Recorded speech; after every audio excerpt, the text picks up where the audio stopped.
हाँ प्यारे बच्चों, इस जीके के लाइव सेशन में हम बात कर रहे थे इतिहास के बारे में। और इतिहास में हमारा टॉपिक चल रहा था गुप्त काल। गुप्त काल में हम पिछली क्लास में बात कर रहे थे कुमार गुप्त के बारे में। आज कुछ महत्वपूर्ण और बातें करेंगे कुमार गुप्त के बारे में। गुप्त काल में सर्वाधिक लंबे समय तक शासन करने वाला शासक कौन है? कुमार गुप्त। कुमार गुप्त ने सबसे महत्वपूर्ण बात आपको ये याद रखनी है कि सर्वाधिक अभिलेख लिखवाए। सर्वाधिक अभिलेख अभिलेख लिखवाने वाला कौन सा गुप्त शासक था? कुमार गुप्त। और एक विद्यालय का नाम याद रखना, शिक्षा केंद्र है नालंदा विश्वविद्यालय, है ना, जो बिहार में है। नालंदा विश्वविद्यालय की स्थापना किसने की थी? ध्यान रखना, ये सबसे महत्वपूर्ण बात है। नालंदा विश्वविद्यालय की स्थापना बिहार में किसके समय हुई है? कुमार गुप्त के समय। ठीक है ना। ध्यान रखना, इन्होंने एक उपाधि धारण की है महेंद्रादित्य। देखो इतनी महत्वपूर्ण नहीं है उपाधि, सिर्फ आपको समुद्रगुप्त की उपाधि याद रखनी है। और बात करें बच्चों तो ध्यान रखना, इन्होंने मोर कार्तिकेय चित्र वाले सिक्के जारी किए थे, जो किसके थे? चांदी के थे। ठीक है ना। मोर कार्तिकेय के चित्र वाले सिक्के किसने जारी किए थे? ध्यान रखना, कुमार गुप्त ने किए थे। और भी ध्यान रखना, स्कंदगुप्त ने भी मोर कार्तिकेय प्रकार के सिक्के जारी किए थे। मोर किसका वाहन है ना? कार्तिकेय कौन है? भगवान श्री शिव के क्या है? पुत्र है। भगवान शिव के दो पुत्र थे, एक तो कार्तिकेय थे और एक है गणेश जी। गणेश जी का वाहन क्या है? चूहा। और कार्तिकेय का वाहन क्या है? क्या है? मोर। तो ध्यान रखना। अब और कुछ महत्वपूर्ण फैक्ट के बारे में बात करें तो गुप्त काल में सबसे पहले सोने का सिक्का किसने चलाया था? चंद्रगुप्त प्रथम ने। और सोने को सिक्के को किस नाम से जाना जाता था? दिनार। ध्यान रखना, यह प्रश्न कई बार पूछा गया है कि दिनार क्या है। दिनार एक स्वर्ण मुद्रा है। दिनार एक स्वर्ण मुद्रा है जो किसके समय चालू हुई थी? गुप्त काल के समय, और चंद्रगुप्त प्रथम ने चलाया था। उसके बाद में चांदी का सिक्का है, उसे कहते हैं रूपक। क्या कहा जाता है? रूपक कहा जाता है। ध्यान रखना, रूपक या रुपयक। ठीक है ना। और चांदी के सिक्के सर्वाधिक किसने चलाए थे? चंद्रगुप्त सेकंड ने। और तांबे के सिक्के को क्या कहा जाता है? कौड़ी। तीन शब्द याद रखना, एक दिनार, रूपक और एक कौड़ी।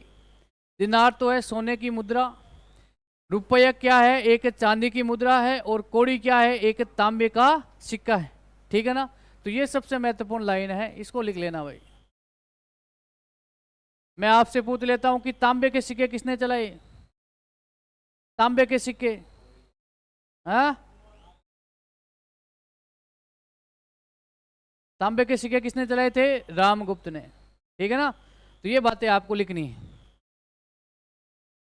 नालंदा विश्वविद्यालय कल हम लिख चुके हैं। और ये सोने का सिक्का, चांदी का सिक्का और तांबे का सिक्का, इनके आप नाम याद रख लेना। ठीक है ना। जो ये मोर कार्तिक के चित्र वाले जो सिक्के थे, किसके थे? चांदी के थे। ठीक है ना। लिख लिया ना। आगे बढ़ते हैं भाई, है ना। लिखो लिखो, थोड़ी सी स्पीड रखो भाई, लिखने में स्पीड रखो, एग्जाम नजदीक है। अब जल्दी ही मेरी बात सुनो। ये क्लास लगभग 4-5 दिन इतिहास लगभग समाप्त हो जाएगा। उसके बाद में प्रश्नों के माध्यम से, जब अग्निवीर का एग्ज़ाम है तो अग्निवीर एग्ज़ाम तक जियोग्राफी, पॉलिटिकल, है ना, स्टैटिक जीके प्रश्नों के माध्यम से करेंगे। ठीक है ना। और करंट अफेयर्स के बारे में भी बात करेंगे। तो भाई जो नए स्टूडेंट हैं, जैसे कि प्रश्नों के माध्यम से सिंधु घाटी सभ्यता की एक क्लास लगेगी, तो उसमें जितने भी प्रश्न बनेंगे उनके साथ में मैं थ्योरी भी बताऊंगा और प्रश्न किस टाइप से आएंगे। तो आपको ध्यान रखना, प्रिंटेड नोट्स मिल जाएंगे साथ साथ में प्रश्नों के, आपको बस टिक लगाना है और साथ में कुछ जो मैं बेसिक बातें बताऊंगा वो नोट डाउन करनी। ठीक है ना। इतना अब टाइम नहीं है लिखने का, लिखवाने का। उसके बाद में बात करें, लिख दिया ना इसको, लिखो भाई इसको। आगे बात करें, शासक बनता है स्कंदगुप्त। कौन बनता है? स्कंदगुप्त। ध्यान रखना, गुप्त वंश का अवंती काल। अब गुप्त वंश का क्या होगा, धीरे धीरे पतन होगा, ठीक है ना। इसके शासन काल से गुप्त राजवंश का अवंती काल यानी पतन का काल शुरू हो जाता है। पतन काल शुरू हो जाता है, ध्यान रखना, स्कंदगुप्त के समय। ध्यान रखना, स्कंदगुप्त के समय हुणों ने भारत पे आक्रमण किया था। हुण जो विदेशी आक्रमणकारी थे, हुणों ने, ध्यान रखना, आक्रमण किया। उस समय गुप्त वंश के शासक कौन थे, स्कंदगुप्त। बच्चों ध्यान रखना, ये सबसे महत्वपूर्ण ये बात है, सुदर्शन झील का पुनः जीर्णोद्धार करवाया था। मैं आपसे प्रश्न पूछ लूं कि सुदर्शन झील का निर्माण किसने करवाया था,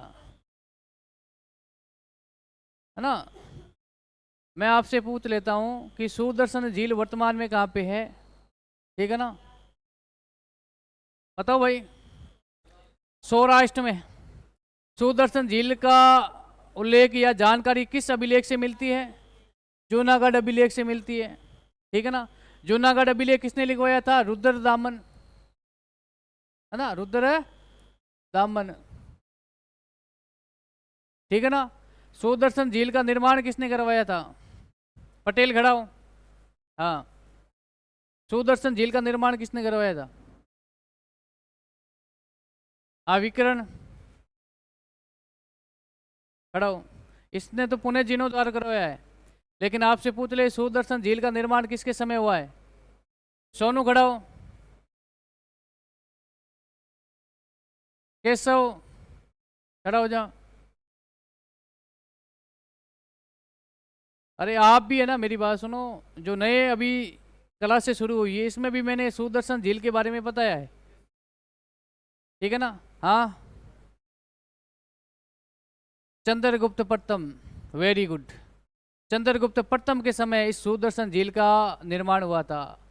चंद्रगुप्त प्रथम का एक राज्यपाल था जिसका नाम क्या था, पुष्य गुप्त।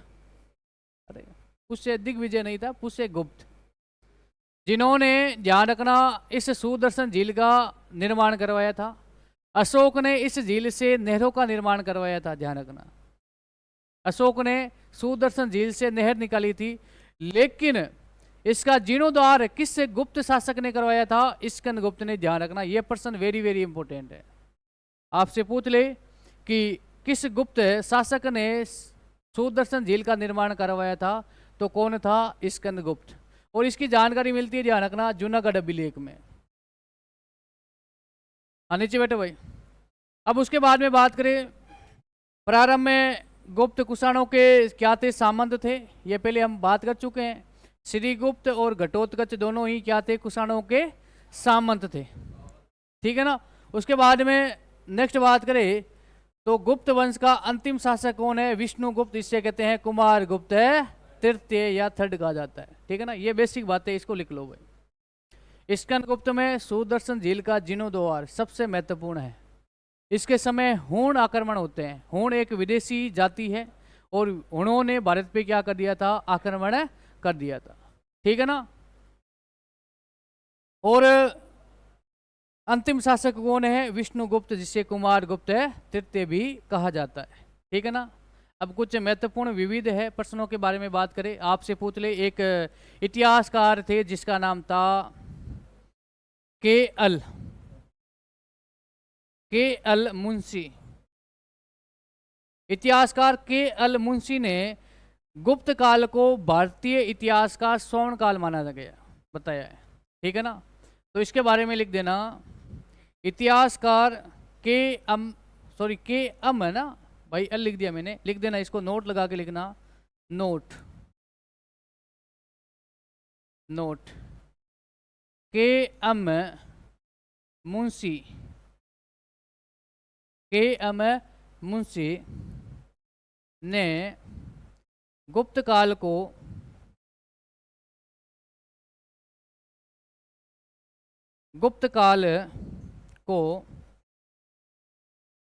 भारतीय इतिहास का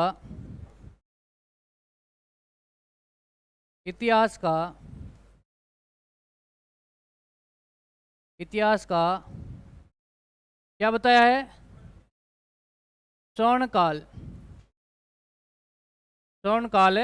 बताया है। यह प्रश्न कई बार पूछा गया है, ठीक है ना। भारतीय इतिहास का स्वर्ण काल किस काल को माना जाता है? गुप्त काल को। लेकिन बच्चों कुछ और भी बातें आपको लिखनी है। गुप्त काल में एक चीनी यात्री प्रथम चीनी यात्री फाहियान, है ना, यहाँ तक लिख दिया ना। मैं कुछ और बेसिक बातें लिखा रहा हूँ, उनके बारे में भी लिखना है। प्रथम चीनी यात्री फाहियान जो भारत आता है किसके दरबार में? चंद्रगुप्त सेकंड के दरबार में। और कुछ महत्वपूर्ण ग्रंथ है जैसे कालिदास के ग्रंथ है, उनको भी आपको याद रखना है। और आर्यभट्ट, नाम सुना है आर्यभट्ट? आर्यभट्ट किसके दरबारी था, किसके दरबार में रहता था? चंद्रगुप्त सेकंड के दरबार में, ध्यान रखना। यहां तक लिख दिया ना। तो अब कुछ महत्वपूर्ण बात में करें तो ध्यान रखना, चंद्रगुप्त सेकंड के दरबार में लिखना, चंद्रगुप्त सेकंड के दरबार में प्रथम चीनी यात्री, नेक्स्ट लाइन में नोट में लिख देना, चंद्रगुप्त सेकंड के दरबार में प्रथम चीनी यात्री, ठीक है ना। प्रथम चीनी यात्री माना जाता है, ठीक है ना। प्रथम चीनी यात्री कौन है? फाहियान, जो भारत आया। और इसकी पुस्तक का नाम याद रख लेना, वेरी वेरी इंपोर्टेंट करके, फा क्यों की, ठीक है। ये इसकी पुस्तक है, ठीक है ना। और इसने चीनी लेखक ने भारत को या भारतीय लोगों को यंतु, है ना, यंतु नाम से इन्होंने पुकारा है, ठीक है ना। और इन्होंने कहा कि चंद्रगुप्त द्वितीय की 2 राजधानी थी, पाटलिपुत्र और उज्जैन। इसके बारे में हम बात कर चुके हैं। अब चंद्रगुप्त सेकंड के दरबार में एक रहते थे आर्यभट्ट, जिन्होंने, आर्यभट्ट सबसे महत्वपूर्ण है, कई बार प्रश्न पूछा गया है कि भाई आर्यभट्ट किसके दरबारी थे? तो चंद्रगुप्त सेकंड के दरबारी। इन्होंने एक सिद्धांत दिया है, सिद्धांत का नाम क्या है? सूर्य सिद्धांत। इसे आर्यभट्टियम एक पुस्तक है, उस पुस्तक में इसने एक सिद्धांत दिया है, सूर्य सिद्धांत, ठीक है ना। सर्वप्रथम में पृथ्वी की त्रिज्या किसने बताई थी? आर्यभट्ट ने, है ना, कि भाई पृथ्वी क्या है? एक अंडाकार है, पृथ्वी एक अंडाकार है। पृथ्वी की वास्तविक आकृति ऐसी है ना, अंडाकार भी नहीं है, उबड़ खाबड़ है, पृथ्वी पे मोच है। अब जैसे कि ये हमारे डिफेंस के ही बच्चे हैं जिन्होंने अभी कटिंग करवाई है ना, छोटे छोटे बाल करवाए, बाल है तब तक तो लग रहा है ना सिर एकदम गोल है ना, लग रहा है ना। फिर बाल कटने के बाद में लगता है कि सिर में कुछ मोच भी है ना, चोट के निशान भी है ना, उबड़ खाबड़ है या नहीं है? वैसे ही पृथ्वी है भाई, कहीं पे गड्ढे है, कहीं पे झील है, कहीं पे पहाड़ है। तो पृथ्वी की आकृति रियल में, है ना, पृथ्वी की आप रियल आकृति देखोगे ना, मैं बताऊंगा, मतलब पृथ्वी के अंदर मोच भी है ना, ऊपर उठी हुई भी है, बद्दी शक्ल है पृथ्वी की, है ना। लेकिन पृथ्वी को मैं देवी मानते हैं ना, पृथ्वी माता मानते हैं, उर्वरा देवी मानते हैं ना। आज सब कुछ हम, है ना, तो पृथ्वी की देन है भाई, ठीक है। तो आर्यभट्ट ने सूर्य सिद्धांत दिया था, ये सबसे महत्वपूर्ण है। मुझे ये बताओ ये क्या है, इंग्लिश में इसे क्या कहते हैं, है ना। वर्ल्ड में ध्यान रखना, एक ये है शून्य, ठीक है ना। शून्य की खोज किसने की है? आर्यभट्ट ने, ठीक है ना। और एक ये क्या है? वी, और ये क्या है? रूट, है ना। ये सब देन किसकी है? आर्यभट्ट की, ध्यान रखना। जीरो की खोज की है, वी है, रूट है, और पृथ्वी की त्रिज्या। ये प्रश्न बार बार पूछे जाते हैं और अग्निवीर वाले इनको रट लेना, ठीक है ना। फाहियान को याद कर लेना, चंद्रगुप्त सेकंड के दरबारी थे, दरबार में रहते थे। और एक बात करें और तो ध्यान रखना, ये हम कल बात कर चुके हैं, लेकिन ध्यान रखना कालिदास सबसे महत्वपूर्ण है।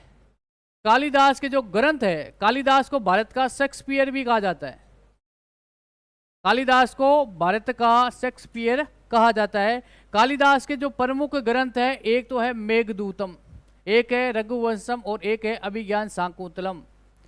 ध्यान रखना, अभिज्ञान शाकुंतलम ये पहला अनुवादित ग्रंथ है। आपसे पूछ ले भारत का पहला अनुवादित ग्रंथ कौन सा है, कि दूसरी भाषा में इसका अनुवाद किया गया, तो अभिज्ञान शाकुंतलम, ठीक है। उसके बाद में एक प्रेम कथा भी है इसमें, ध्यान रखना, अभिज्ञान और शाकुंतलम में दुष्यंत और शाकुंतला की एक प्रेम कथा है। और बात करें विक्रमोवंशियम, है ना, ये भी एक ग्रंथ है। और एक है मालविका अग्निमित्रम, है ना, और एक है कुमार संभव। ये कालिदास के प्रमुख ग्रंथ है, ठीक है ना। इनके बारे में आपको याद होना चाहिए निम्नलिखित में से कौन सा ग्रंथ कालिदास का है या नहीं, ठीक है ना। तो ये कालिदास के प्रमुख ग्रंथ लिख देना भाई। हाँ, ये लिखने हैं ना, कालिदास के प्रमुख ग्रंथ, हेडिंग डालना कालिदास। कालिदास किसका दरबारी था? चंद्रगुप्त सेकंड का दरबारी था, ठीक है ना। और इनके जो प्रमुख ग्रंथ है, पीछे भाई इसको लिख लो, है ना, लिखना है, मैं बोलूं वैसे लिखना, हेडिंग डालना कालिदास। कालिदास, कालिदास पहले इसके बारे में पढ़ चुके हैं हम। अब लिखना कालिदास के प्रमुख ग्रंथ या पुस्तक।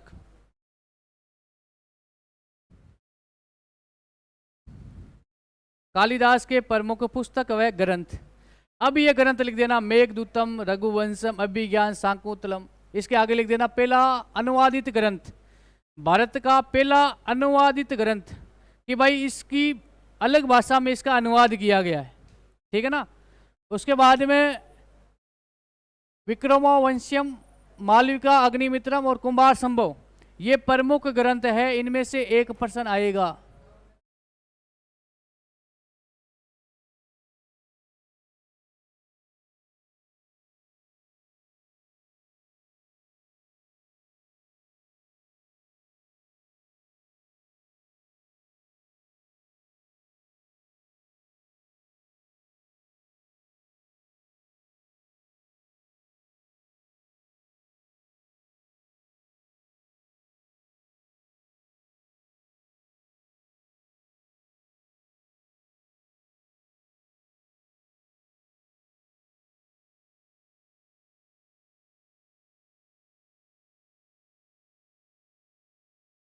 राजस्थान में है ना पानी की समस्या है। राजस्थान में, राजस्थान की भूमि प्यासी भूमि है। और राजस्थान के वीर योद्धा ने ना, वीर योद्धा ने इस धरती को अपने खून से सिंचा है। पानी की कमी है। अब पानी की समस्या इसलिए है गर्मियों में, क्योंकि जो ये राजस्थान की प्रमुख जो नहर है ना, इंदिरा गांधी नहर, इंदिरा गांधी नहर में इस समय क्या चलती है? सफाई चलती है, तो पानी रोक दिया जाता है। लेकिन ये सिंधु जल समझौता अभी समाप्त हुआ है, तो आने वाले समय में भारत में ध्यान रखना, भारत में हमारे राजस्थान में जो ये मरुस्थली प्रदेश है ये हरा भरा हो जाएगा यदि ये सिंधु जल समझौता रुक गया तो, है ना। कहते हैं कि इतने पानी से भारत क्या करेगा, भारत डूब जाएगा। ये भाई राजस्थान पूरा प्यासा है। हाँ, राजस्थान है, ये मरुस्थल है ना, मरुस्थल, थार का मरुस्थल, ये वर्ल्ड का सबसे उपजाऊ भौतिक प्रदेश बन जाएगा, देख लेना आने वाले समय में। यदि पानी की समस्या दूर हो जाए ना यहाँ पे। इंदिरा गांधी जी आई एक बार राजस्थान के पश्चिमी भाग में घूमने के लिए, गर्मी का मौसम था, इंदिरा गांधी जी आ गई प्रधानमंत्री, है ना, एसी में रहने वाली। यहाँ पर मरुस्थल में गई तो गाड़ियों की एसी काम करना बंद कर देती है गर्मी के समय, है ना। अब प्रधानमंत्री की गाड़ी में तो एसी थी, एसी बंद हो गई, इतना ज़्यादा टेम्परेचर था। तब इंदिरा गांधी नहर कहते हैं कि भाई राजस्थान में भी सप्लाई करो, पानी की कमी थी। इंदिरा गांधी नहर को मरुस्थल की जीवन दावनी, है ना, माना जाता है। और एक खुशखबरी ये भी है कि पाकिस्तान में धमकी दे रहा था ना कि परमाणु बम है, परमाणु बम है, वहां पर रेडिएशन फैल रहा है। परमाणु बम थे ना, वहां पर कहते हैं कि अटैक हो गया। अब अटैक किसने किया? आप समझदार हो, है ना। भारत ने कहा कि हमने तो नहीं किया है, क्योंकि संयुक्त राष्ट्र संघ में एक संधि हो रखी है कि भाई किसी दो देशों के बीच में युद्ध हो जाता है ना, तो जहाँ पर परमाणु बम होते हैं वहाँ पर कोई भी अटैक नहीं करेगा। परमाणु बम इतने खतरनाक होते हैं। अब जब भारत और पाकिस्तान के बीच में जब तनाव की स्थिति थी, तो ऐसी स्थिति में किसी तीसरे ने फायदा उठा लिया शायद। अब किसने उठाया, है ना? भारत ने कहा है कि भाई हमने तो यहाँ पर अटैक नहीं किया। अब वहाँ पर रेडिएशन फैल रहा है, तो रेडिएशन का मतलब है एक परमाणु विस्फोट, है ना। लोगों को वहाँ से, जो पाकिस्तान के परमाणु बम थे ना, वहाँ से 100 किलोमीटर एरिया खाली करने के लिए बोल दिया गया है। रियल में रेडिएशन फैल गया तो वहाँ पर सभी लोगों को विस्थापन करना पड़ेगा। वहाँ पर जितने भी बच्चे जन्मेंगे विकलांग जन्मेंगे, मन बुद्धि के बच्चे जन्मेंगे। आपको पता है कि भारत में विश्व में एक बार ही परमाणु अटैक हुआ है, अमेरिका ने किया था, है ना, हिरोशिमा और नागासाकी। कहाँ पे है भाई? जापान। जापान के दो बहुत सुंदर शहर थे, है ना, खुद को घमंड था उनको, हिरोशिमा और नागासाकी को, नागासाकी, है ना, हिरोशिमा और इन दोनों शहर इतने, है ना, इतने सुंदर शहर थे जापान के।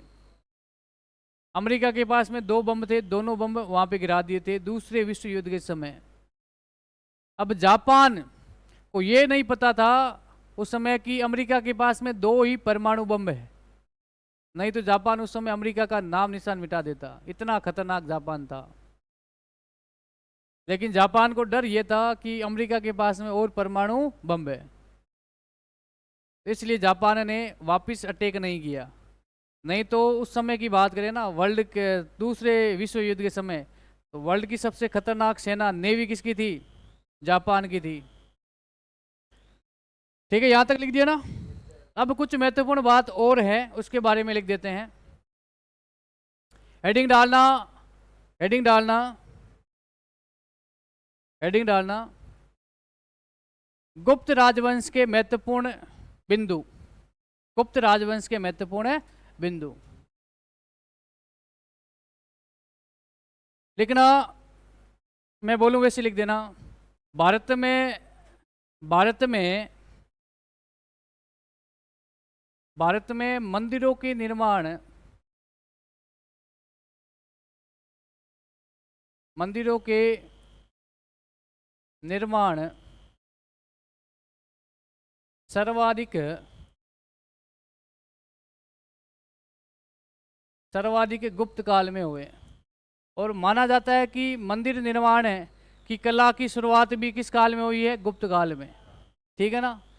अब गुप्त काल के जो प्रमुख मंदिर है उनके बारे में आपको याद होना चाहिए। एक मंदिर है जो मध्य प्रदेश में है ना, मध्य प्रदेश में है, उसका मंदिर का नाम है तिगवा विष्णु मंदिर, जो कहाँ पे है? मध्य प्रदेश में। वैसे मंदिर हमारी कल की क्लास में रहने वाला टॉपिक है, लेकिन फिर भी याद कर लेना, जो ये तिगवा विष्णु मंदिर है मध्य प्रदेश में, ये गुप्तकालीन है। उसके बाद में एक मंदिर है भूमरा शिव मंदिर, ये भी मध्य प्रदेश में। एक मंदिर है दशावतार मंदिर, ये है झांसी यूपी में। और एक मंदिर है एरण विष्णु मंदिर, एरण है विष्णु मंदिर, जो कहाँ पे है? मध्य प्रदेश में। अब एरण मंदिर आ गया तो एक ध्यान रखना, एक एरण अभिलेख है, एरण है अभिलेख। ये एरण अभिलेख ध्यान रखना किसके समय का है?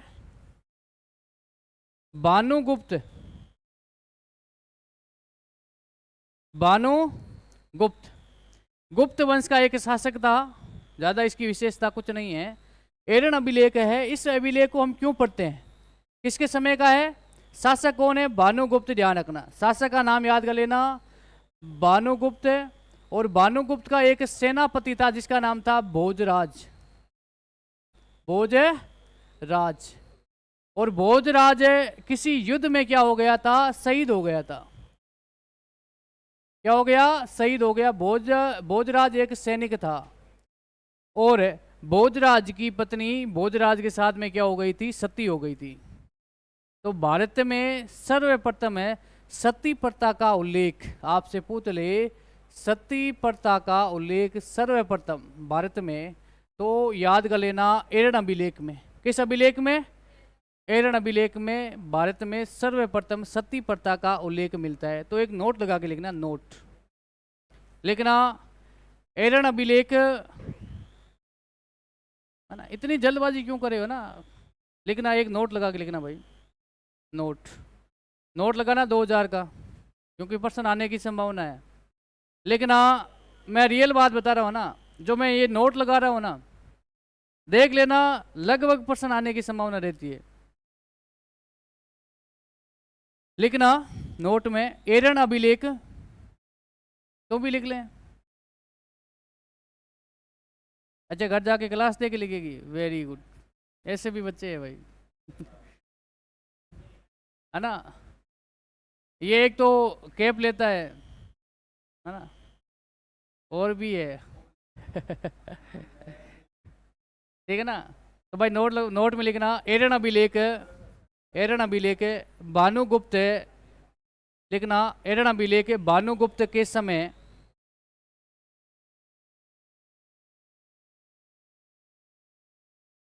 भानुगुप्त के समय उल्लेखित किया गया, उल्लेखित, उल्लेखित का मतलब लिखा गया, इस अभिलेख में भारत में सर्वप्रथम, इस अभिलेख में भारत में सर्वप्रथम किसका उल्लेख मिलता है? सती प्रथा का उल्लेख मिलता है ना। देखो पहले प्राचीन समय में एक प्रथा चलती थी, वर्तमान में तो बंद हो गई, देश आज़ाद हो गया, उसके बाद में भी ये प्रथा चल रही थी, सती प्रथा, है ना। अब देखो हमारी ये धार्मिक मान्यता है एक देखा जाए तो, है ना, और दूसरी तरफ से देखे तो ये महिलाओं के साथ में दुर्व्यवहार है। पुरुष प्रधान देश में यही सबसे बड़ी प्रॉब्लम है। एक महिला एक छोटी सी, मतलब पहले छोटी आयु में ही शादी हो जाती थी, अब तो सब समझदार हो गए हैं। लेकिन उस समय कोई सैनिक की जो पत्नी है वो मतलब सैनिक शहीद हो जाता है तो उस पत्नी को ध्यान रखना, उसके साथ में जिंदा जलाया जाता था। एक आध ट्राई कर लेना, घर में आग तो जलती होगी, उसमें एक लोहे की, है ना, लोहे की कोई भी वस्तु आप उसमें गर्म करके शरीर पे लगाना, कितना दर्द होता है। एक जिंदे मतलब इंसान को इंसान जला देते थे, इतने खतरनाक लोग होते थे प्राचीन समय में। किसी की इच्छा होती है क्या मरने की? है ना, नहीं होती है ना। तो ये महिलाओं के साथ में क्या हो रहा है? दुरुपयोग भाई, दुर्व्यवहार हो रहा है या नहीं हो रहा है? अत्याचार हो रहा है भाई, रियल बात बता रहा हूँ। कहते हैं कि संविधान में महिलाओं को आरक्षण क्यों दिया गया, है ना, मौलिक अधिकार में विशेष प्रावधान क्यों दिया गया? ये है, देखो ये प्राचीन जो कुरीतियाँ थी इसको समाप्त करने के लिए, है ना, ये भेदभाव समाप्त करने के लिए ये मौलिक अधिकार में प्रावधान किया गया है। ठीक है ना। आज भी लोकतंत्र देश में, आज भी लोकतंत्र देश में आप देखोगे तो आज भी, है ना, बच्चियां या महिला सुरक्षित नहीं है। रात को देख लो आप, मुझे बता दो ना, 8-9 बजे के बाद में घर से बाहर निकलती है। आज भी राक्षस प्रवृत्ति के लोग हैं रियल में, है ना। छोटी बच्चियों के साथ में रेप हो जाता है। एक आपने पश्चिम बंगाल की घटना देखी, कोलकाता जो बंगाल की राजधानी है ना, वहाँ पर एक मतलब चिकित्सा कर्म, है ना, कर्मी, एक महिला लेडीज थी, है ना, उनके साथ में हॉस्पिटल में ध्यान रखना, राक्षस प्रवृत्ति के सब नहीं है लेकिन आज भी, हाँ। अब देखो मेरी बात सुनो, एक रियल बात बता रहा हूँ कि एक महिला, एक पति है ना, एक पति, अब इसमें देखो अफवाह तो हर चीज में, अब ये लड़कियां भी कम नहीं है ना। एक अभी घटना है, एक पत्नी ने अपने प्रेमी के साथ में मिल करके पति को कटवा करके, है ना, कटवा करके एक ड्रम के अंदर डाल करके, है ना, उसमें सीमेंट भरवा दी थी। अब लोग भी देखो मेरी बात सुनो, उसको इतना मजाक में ले रहे हैं, उसकी मीम बना रहे हैं, छोटे छोटे वीडियो बना रहे हैं ना, ड्रम सीमेंट आप देख रहे हो सोशल मीडिया पे। तो ये धीरे ध्यान रखना, जो ये सोशल मीडिया है ना, रियल बात बता रहा हूँ, इसको त्याग दो। जब तक, है ना, आप सफल ना हो जाओ ना, लक्ष्य तक नहीं पहुँच दो ना, तब तक एक बार इस सोशल मीडिया का सही उपयोग करो, या तो सही उपयोग करो, है ना। एक तो ये इंस्टाग्राम है ना, इसको डिलीट कर दो, शपथ खा लो, कसम खा लो ना, रियल बात बता रहा हूँ। यदि नौकरी में लगना है ना, नौकरी सिलेक्शन पाना है ना, एक तो इस इंस्टाग्राम को डिलीट कर दो, फेसबुक को डिलीट कर दो। जितने भी आपको लग रहा है कि ये प्लेटफॉर्म है, टाइम वेस्ट हो रहा है, बेटा ना रील बनाना, लोगों की, आपके पास में इतना टाइम है क्या कि लोगों की रील्स आप देखते हो? अरे इतना टाइम है क्या, मुझे बताओ, इतने बेले हो क्या आप? क्या करते हो? यूट्यूब पर भी देखो ना, क्लासे देखो आप, कोई किसी की देखो, मैं ये नहीं बोल रहा हूँ मेरी देखो या किसी और की, आपको लगे ना बेस्ट पर्सनों की क्लास है वो देखो, भाई मोबाइल भी चल जाएगा आपका, है ना, काम की चीज़ भी हो जाएगी। तो ये भाई मंदिर है, एरन विष्णु मंदिर है, ये कहाँ पे है? मध्य प्रदेश। भीतरी गांव लक्ष्मण मंदिर, ये कहाँ पे है? उत्तर प्रदेश में, ठीक है ना। अजंता की गुफा ध्यान रखना, अजंता की गुफा ध्यान रखना, इनमें संख्या कुल कितनी है? 29 है। जो कहाँ पे है? संभाजी नगर, है ना, ये संभाजी नगर कहाँ पे है भाई? है ना, ये भाई ध्यान रखना, महाराष्ट्र में, ठीक है ना। इसको 1983 में यूनेस्को की विश्व धरोहर सूची में शामिल है किया गया। तो ये भी ध्यान रखना किस समय की है? गुप्तकालीन समय की, ठीक है ना। तो ये भाई इसी के साथ में ये गुप्त काल क्या हो गया आपके? समाप्त हो गया। एक छोटा सा राजवंश है। गुप्त काल समाप्त होने के बाद में एक हरियाणा में एक स्थान है, हरियाणा में आज भी स्थान है। हरियाणा से कौन है भाई? है क्या कोई? हरियाणा में आज भी एक स्थान है, उस स्थान का नाम है थानेश्वर। सुना है क्या सर? हमें क्या करता है ना, हमें क्या करना, चाहे थानेश्वर हो चाहे ज्ञानेश्वर हो, हरियाणा में एक स्थान है थानेश्वर। थानेश्वर में एक नए राजवंश की स्थापना होती है। राजवंश का नाम है पुष्य भूति वंश या वर्धन वंश।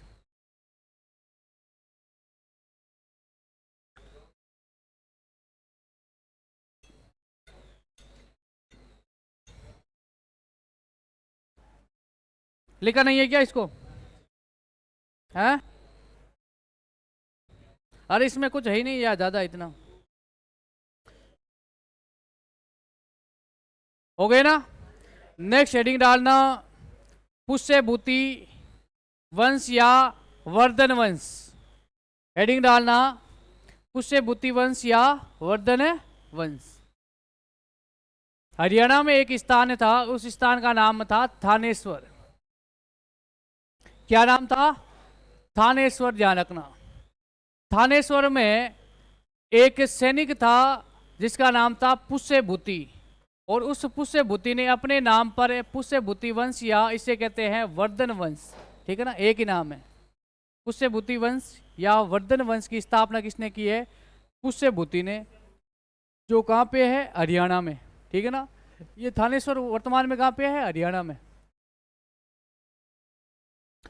और इस पुष्य भूति वंश या वर्धन वंश का एक शक्तिशाली शासक होता है जिसका नाम है हर्षवर्धन। क्या नाम है?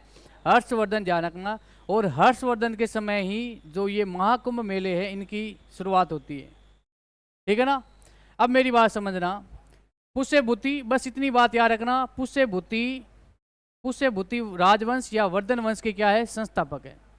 प्रारंभ में इनकी राजधानी कहाँ पे थी? ये बात याद कर लेना। प्रारंभ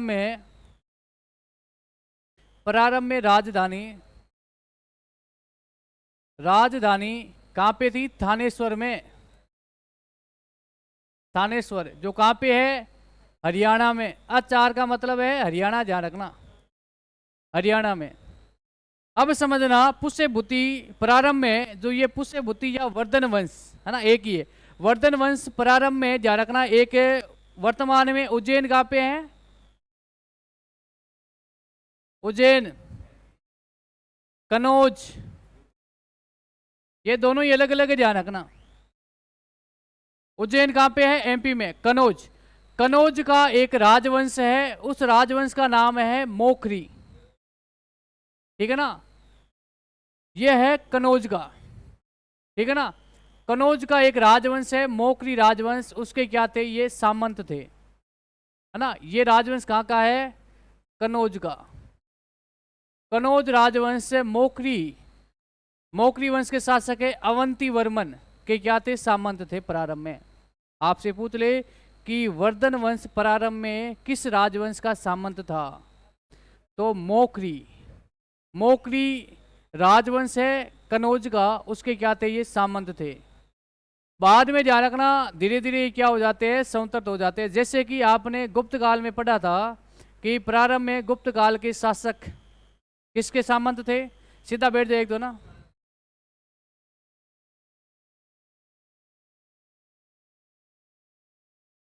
ठीक है ना, सीधा बैठ एकदम। हाँ दोनों खड़े हो जाओ आप दोनों, तुम भी खड़ा हो जा, और हाँ मनीष खड़ा हो, तुम भी खड़ा हो जा भाई। तुम आकाश बैठ, नीचे बैठ, हाँ पीछे। अरे तुझे बोल रहा हूँ, हाँ हाँ हाँ तुझे बोलो, हाँ। तेरी शिकायत थी कि सर समझ में नहीं आ रहा है ना, शिकायत थी कि सर समझ में नहीं आ रहा है, मैं इंग्लिश मीडियम से हूँ, है ना। बेटा समझ में जब तू समझेगा तब आएगा, बीच में तू बातें कर रहा है एक दूसरे से।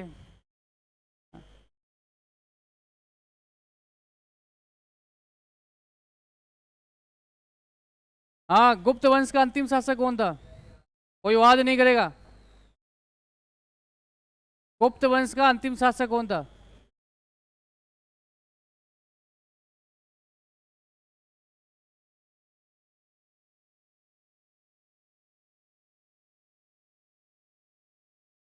गुप्त वंश का भाई अंतिम शासक कौन था, विष्णुगुप्त या कुमार गुप्त है। अब मेरी बात सुनो, हर चीज में अपवाद होते हैं। अब लगभग 80% बच्चों को समझ में आ रहा है, या 2% किसी को नहीं आ रहा है, तो ये आपकी गलती है भाई, है ना। आप बीच में बात कर रहे हो, मैं यहाँ पे समझा रहा हूँ ना, बाद में करोगे कि पुष्य भूति कौन था और ये हर्षवर्धन कौन था। इतिहास जब तक नहीं समझोगे, इतिहास को नहीं रट सकते हो, इतनी औकात नहीं है तुम्हारी कि इतिहास को रट लोगे।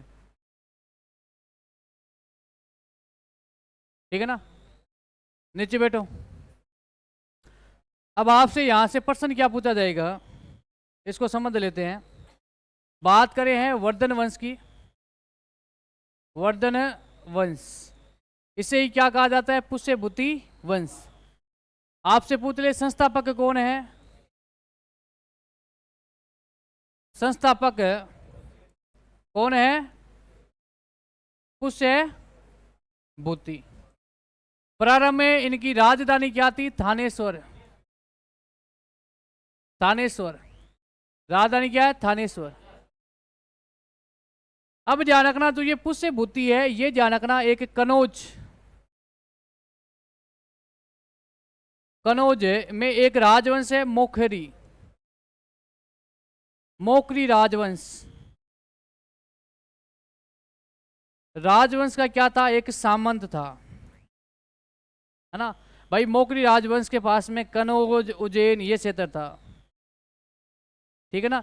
इस क्षेत्र में मध्य भारत में एक राजवंश था, मोकरी राजवंश। और मोकरी राजवंश के शासक कौन थे,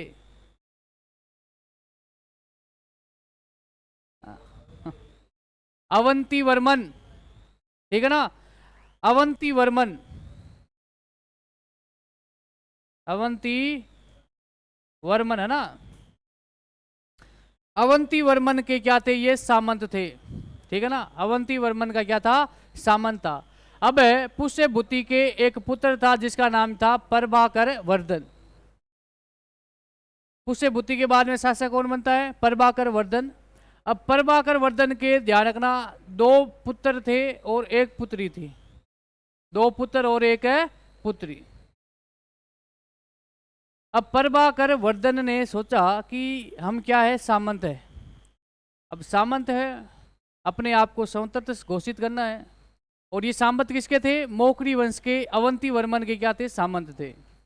अब प्रभाकर वर्धन ने सोचा अपनी पुत्री, पुत्री का नाम क्या है, राजश्री, राजश्री का विवाह, ध्यान रखना, अवंती वर्मन का एक पुत्र है जिसका नाम है गरे वर्मन। क्या नाम है, गरे वर्मन। गरे वर्मन के साथ में क्या कर देंगे, शादी कर देंगे, विवाह कर देंगे।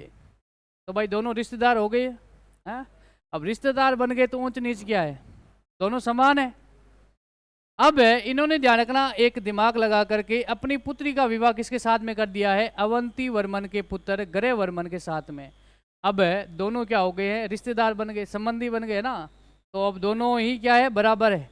अब कोई राजा और कोई सामंत नहीं, दोनों ही समान राजा है। तो ध्यान रखना, प्रभाकर वर्धन ने वैवाहिक संबंध बना करके मौकरी वंश से अपने आप को क्या कर दिया था, संतत शासक घोषित कर दिया था। एक समय प्रभाकर वर्धन की क्या हो जाती है, मृत्यु हो जाती है। तो प्रभाकर वर्धन का सबसे बड़ा पुत्र था जिसका नाम था राज्यवर्धन, और छोटा पुत्र था जिसका नाम था हर्षवर्धन। अब बंगाल और मध्य प्रदेश के दो शासक थे, है ना, एक का नाम था शंशाक और एक का नाम था देवगुप्त, है ना। ये गुप्त राजवंश का ही एक सामंत था देवगुप्त। शंशाक और देवगुप्त ने गृहवर्मन जो कनौज और उज्जैन का शासक था, इसकी हत्या करके राजश्री को क्या कर लिया था, बंदी बना लिया था। राजश्री को बंदी बना लिया। ये समझ में आ जाएगा ना, ये भी ये है जो कहानी चल रही है, पूरी बात आपको समझ में आ जाएगी। किसको बंदी बना लिया था, है ना, किसको, राजश्री को। और राजश्री किसकी पुत्री है, प्रभाकर वर्धन की। अब इसी समय प्रभाकर वर्धन की मृत्यु हो जाती है और उसकी पत्नी सती हो जाती है। तो राजा कौन बनता है, राज्यवर्धन। अब राज्यवर्धन को पता चला कि बहन भाई जीजा जी को तो मार दिया गया और बहन को क्या कर लिया, बंदी बना लिया है। भाई भाई होता है। राज्यवर्धन जाता है और राज्यवर्धन जाकर के ध्यान रखना, है ना, इसकी शंशाक और देवगुप्त मिलकर के किसकी हत्या कर देते हैं, है ना, ये दोनों मिलकर के किसकी हत्या कर देंगे, राजवर्धन की हत्या कर देंगे। फिर शासक कौन बनता है, हर्षवर्धन। छोटी आयु थी, जब छोटी आयु में ही शासक बन जाता है। तो हर्षवर्धन ने मना कर दिया कि मैं शासक नहीं बनूंगा, क्योंकि एक तरफ तो बहन को बंदी बना लिया गया है, दूसरी तरफ पिताजी की मृत्यु हो गई है, भाई की हत्या हो गई है, एक छोटा बच्चा है, कांपना शुरू कर देता है कि मैं शासक है नहीं बनूंगा, मुझे इस राज परिवार में कोई मतलब नहीं है। फिर भी जो सरदार थे उन्होंने कहा कि आपका राज्याभिषेक करेंगे। फिर हर्षवर्धन निकलता है अपनी बहन को खोज करके, क्योंकि राजश्री जंगलों में जा रही थी सती होने के लिए। तो हर्षवर्धन ने समझा करके वापस लाते हैं, और राजश्री की कोई संतान नहीं थी, तो कनौज हर्षवर्धन ने अपनी क्या बना ली थी, राजधानी बना ली थी। ठीक है ना। उसके बाद में बात करें, प्रभाकर वर्धन के समय हूण आक्रमण भी हुए थे, है ना। इसको दबाने के लिए अपने बड़े पुत्र राजवर्धन को भेजा। और फिर ध्यान रखना, फिर एक इनका राजदूत था जिसका नाम था कूरगंगक, जिससे हर्षवर्धन को सूचना मिलती है। भाई इतना इंपॉर्टेंट लिखने की आवश्यकता नहीं है, लेकिन हर्षवर्धन को अपने माता पिता, है ना, प्रभाकर वर्धन और इसकी माता यशोमती सती होने की क्या मिलती है, खबर मिलती है। छोटा बच्चा था। और राजवर्धन ध्यान रखना, राजवर्धन देवगुप्त की क्या कर देता है, हत्या कर देता है, और शंशाक ने राज्यवर्धन की क्या कर दी थी, हत्या कर दी थी। अब मैं इसे जो ये राम कथा है इसको मैं समझा देता हूँ एक बार, पूरी है ना, मैप से समझा रहा हूँ, समझ में आ जाएगा। देखो, बात करें किस वंश के बारे में, वर्धन वंश, ठीक है ना। संस्थापक कौन है, पुष्य भूति, मैं याद करा दूंगा क्लास में ही, ध्यान रखना। इनकी राजधानी क्या थी, थानेश्वर, जो हरियाणा में है। अब मुझे बताओ, उस समय बात करें, उस समय ध्यान रखना, थानेश्वर के जो पुष्यभूति थे किसके सामंत थे, है ना, अवंती वर्मन मौकरी राजवंश के क्या थे, सामंत थे। ध्यान रखना, क्या थे, सामंत। अब ध्यान रखना, पुष्यभूति के बाद में शासक कौन बनता है, प्रभाकर वर्धन। कौन बनता है, प्रभाकर वर्धन बनता है। ध्यान रखना, ठीक है ना। ये पुष्यभूति है, बस ये एक क्या था, सामंत था। कनौज, कनौज में एक राजवंश था, राजवंश का नाम क्या है, मौकरी। और मौकरी राजवंश का शासक कौन था, अवंती वर्मन। अब अवंती वर्मन का पुत्र का नाम क्या है, ग्रहवर्मन, क्या नाम है? ग्रहवर्मन। अब इधर एक राजवंश ये चल रहा है और दूसरी तरफ एक थानेश्वर में एक राजवंश चल रहा है। कनौज में कौन सा? मोकरी राजवंश, और थानेश्वर में वर्धन वंश या पुष्यभूति वंश। अब बनता है शासक प्रभाकर, प्रभाकर वर्धन। अब प्रभाकर वर्धन, ध्यान रखना, इसके 2 पुत्र थे और एक क्या थी? पुत्री थी। बड़े पुत्र का नाम क्या था? राज्यवर्धन, और बेटी का नाम, पुत्री का नाम क्या था? राजश्री, और छोटे पुत्र का नाम है हर्षवर्धन। अब मेरी बात सुनो, प्रभाकर वर्धन ने कहा है कि परेशान हो गया हूं, पिताजी सामंत थे, अब मुझे सामंत नहीं रहना, समय के साथ में बदलाव भी जरूरी है। अब भाई सामंत है, अवंती वर्मन से संपर्क कौन करता है? प्रभाकर वर्धन, है ना। प्रभाकर वर्धन है अवंती वर्मन से क्या करता है? बातचीत करता है कि भाई ऐसा करता हूं कि राजश्री मेरी बेटी है और आपका बेटा भी है ग्रहवर्मन, ऐसा करते हैं, इन दोनों का क्या करते हैं? रिश्ता कर देते हैं, और दोनों का क्या हो जाता है? विवाह हो जाता है। क्या करेंगे? विवाह करेंगे। तो ये ध्यान रखना, संबंधी बने या रिश्तेदार बने या नहीं बने? रिश्तेदार बन गए ना। अब भाई मेरी बात सुनो, आपके रिश्तेदार हैं, है ना, आपके परिवार में, या आपके बहन के ससुराल वाले या भाई के ससुराल वाले, है ना, उसके साथ में आप ऊंच नीच करोगे क्या? है? नहीं करोगे ना। भाई सब बराबर है या नहीं है?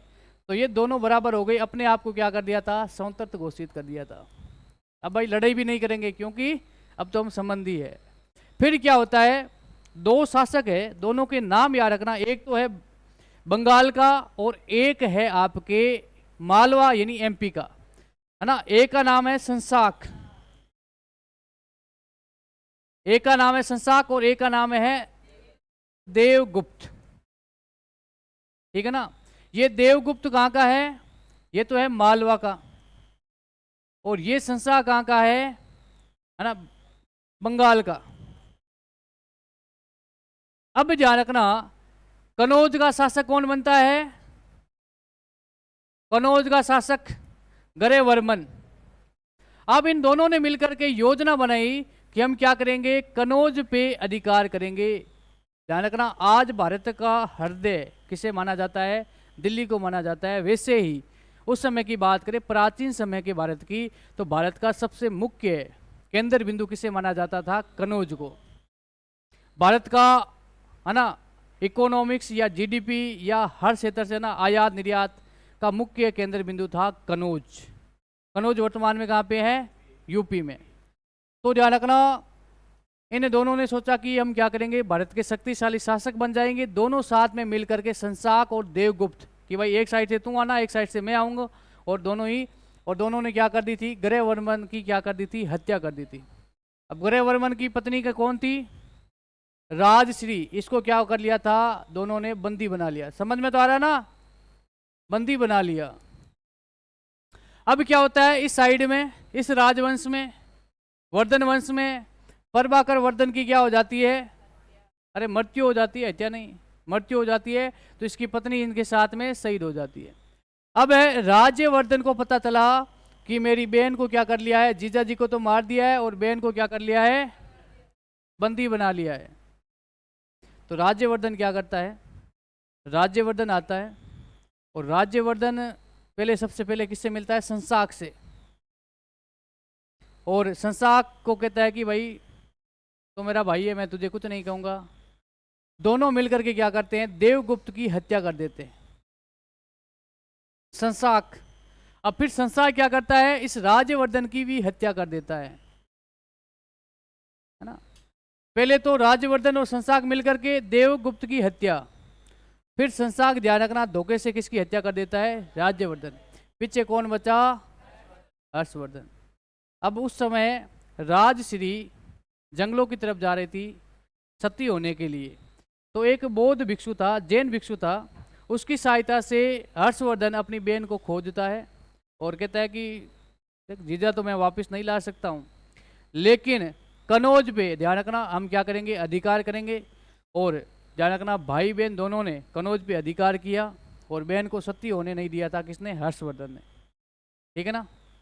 ये है कहानी एक, है ना, कथा थी, समझ में आया तो अच्छी बात है ना। ये राज परिवार है भाई, ऐसे समझोगे तो याद हो जाएगा।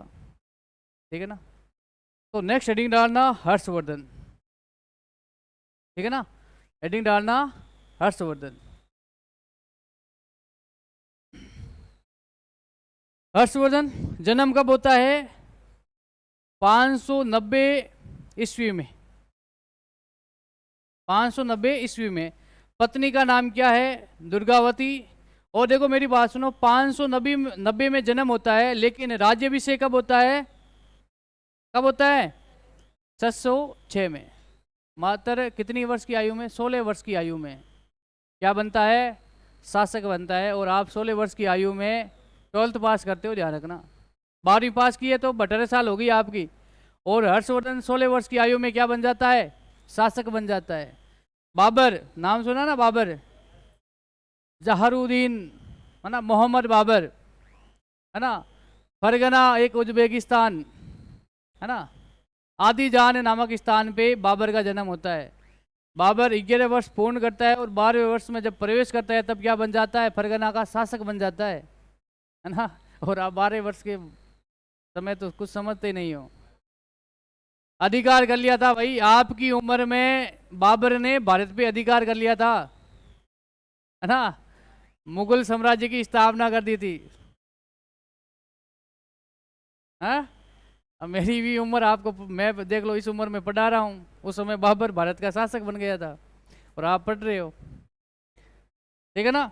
तो 16 वर्ष की आयु में एक बार प्रश्न पूछ लिया गया कि हर्षवर्धन का राज्याभिषेक कितनी वर्ष की आयु में हुआ था, तो ये आपके सामने लिखना 16 वर्ष की आयु में।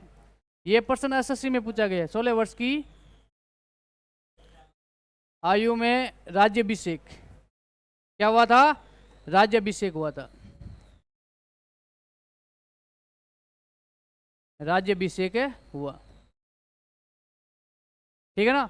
मात्र 16 वर्ष की आयु में छोटा बच्चा था। अब मेरी बात सुनो, एक तरफ बहन बंदी है, भाई की हत्या हो गई, पिता की मृत्यु हो गई, माता सती हो गई, अब छोटा बच्चा है, डर गया था, खून खराबा इतना देखा नहीं था। तो हर्षवर्धन ने कहा कि मैं शासक है नहीं बनूंगा, लेकिन सरदारों ने कहा कि शासक आपको बनना पड़ेगा, अब हम अपने आप संभाल लेंगे, आप सिर्फ शासक बन जाओ। लेकिन हर्षवर्धन ने कहा कि ऐसा नहीं है। फिर निकलता है, ध्यान रखना, अपनी बहन को खोज लेता है। इसमें क्या है, ये 2 लाइनें तो लिखनी है। हाँ? अरे भाई हर्षवर्धन समय लिख देना, जन्म, पत्नी का नाम। हाँ? मैं पूछ लेता हूँ, हर्षवर्धन के पिता का नाम क्या है? प्रभाकर वर्धन। Very good. ठीक है ना। अब मेरी बात सुनो भाई, एक तो संसाक और एक देवगुप्त। देवगुप्त तो पहले ही सलट गया, है ना। संसाक और किसने? राज्यवर्धन ने देवगुप्त को पहले ही सलटा दिया था, है ना, उसकी हत्या हो गई थी। अब संसाक इतना चालू था, उन्होंने धोखे से राज्यवर्धन की हत्या कर दी। अब हर्षवर्धन ने कहा है कि पहला काम यह करूंगा, उस संसाक को मारूंगा। तो राज्याभिषेक होने के बाद में ध्यान रखना, हर्षवर्धन क्या करता है? गौड़ नरेश, गौड़ वर्तमान में कहाँ पे है? कौन बताएगा? गौड़ नरेश वर्तमान का है बांग्लादेश और पश्चिम बंगाल। ठीक है ना। गौड़ नरेश संसा को पराजित किया। और ध्यान रखना, एक बौद्ध भिक्षु, है ना, बौद्ध भिक्षु था, मैंने जैन बोल लिया था, उसके लिए सॉरी। बौद्ध भिक्षु, अब भिक्षु का काम क्या होता है? जंगलों में विचरण करना, जिसका नाम था दिवाकर। दिवाकर मित्र एक बौद्ध भिक्षु था, और उसे बौद्ध भिक्षु ने, ध्यान रखना, राजश्री को देख लिया था जंगलों में। वो लकड़ी इकट्ठा कर रही थी सती होने के लिए। हर्षवर्धन भागता भागता आया जंगलों में, और दिवाकर मित्र बौद्ध भिक्षु हर्षवर्धन से मिल जाते हैं। कहते हैं कि भाई क्या समस्या है? समस्या यही है कि बहन ने देखा, बहन ये मेरी बहन थी, ये सब पूरी कहानी सुनाई। तो उसने कहा कि मेरे साथ में चलो, अभी मैंने जस्ट देखा है जंगलों में वो क्या कर रही है, लकड़ी इकट्ठा करके सती हो रही है। तो दोनों जाते हैं, हर्षवर्धन अपनी बहन को समझाता है और वापिस लेके आ जाता है। ध्यान रखना, हर्षवर्धन को साहित्यिक सम्राट कहा जाता है। ध्यान रखना, ये सबसे मोस्ट इंपोर्टेंट, नोट लगा के लिखना इसको। हर्षवर्धन को साहित्यिक सम्राट कहा जाता है। और ध्यान रखना, इन्होंने अपनी राजधानी थानेश्वर से किससे बना दिया था? कनौज को बना दिया था, ठीक है ना। और हर्षवर्धन को एक शासक ने हरा दिया था दक्षिणी भारत में। हर्षवर्धन इतना महान सम्राट बन गया था। हर्षवर्धन अपनी दिग्विजय नीतियों के लिए प्रसिद्ध था। धीरे धीरे अपने साम्राज्य का विस्तार कर रहा था। एक छोटे से स्थान से राजवंश की स्थापना होती है। और प्राचीन भारत का अंतिम सबसे शक्तिशाली शासक कौन था? हर्षवर्धन। और हर्षवर्धन ने अपने साम्राज्य का इतना विस्तार कर दिया था, लेकिन दक्षिणी भारत में जो वे विजय अभियान था, हर्षवर्धन का जो विजय अभियान था, जहां पे भी गया था जीता जीता जीता। लेकिन दक्षिणी भारत में ध्यान रखना, पुलकेशन है एक, ध्यान रखना पुलकेशन सेकंड है इसका नाम, है ना। पुलकेशन ने हर्षवर्धन को नर्मदा नदी के तट पे हरा दिया। ये प्रश्न कई बार पूछा गया है। और ये युद्ध कब होता है? 718 में। पुलकेशन सेकंड ने हर्षवर्धन को नर्मदा नदी के तट पे हरा दिया था। प्रश्न क्या पूछा गया कि हर्षवर्धन को पराजित करने वाला शासक कौन था? पुलकेशन सेकंड, ठीक है ना। तो लिख लिया ना इसको, लिखो भाई, इसको लिखो।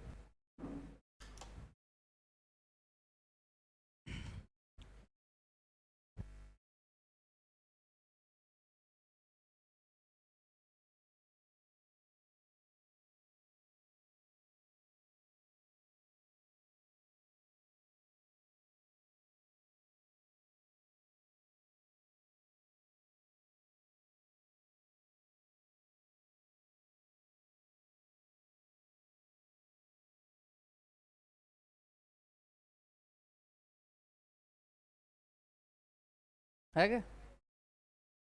ठीक है ना भाई, इसको लिख लिया ना। आगे बढ़ते हैं। वेरी गुड, थोड़ी सी स्पीड रखो भाई, है ना। अब हर्षवर्धन को साहित्यिक सम्राट कहा जाता है, क्योंकि एक साहित्यकार भी था। इन्होंने नाटक लिखे थे, ध्यान रखना, है ना। नारे पीढ़ी, है ना, शॉर्टकट में याद कर लो भाई, है ना। हर्षवर्धन के नाटक संस्कृत भाषा में, ध्यान रखना, लिखा गया। बस इतना याद कर लो, नारे पीढ़ी।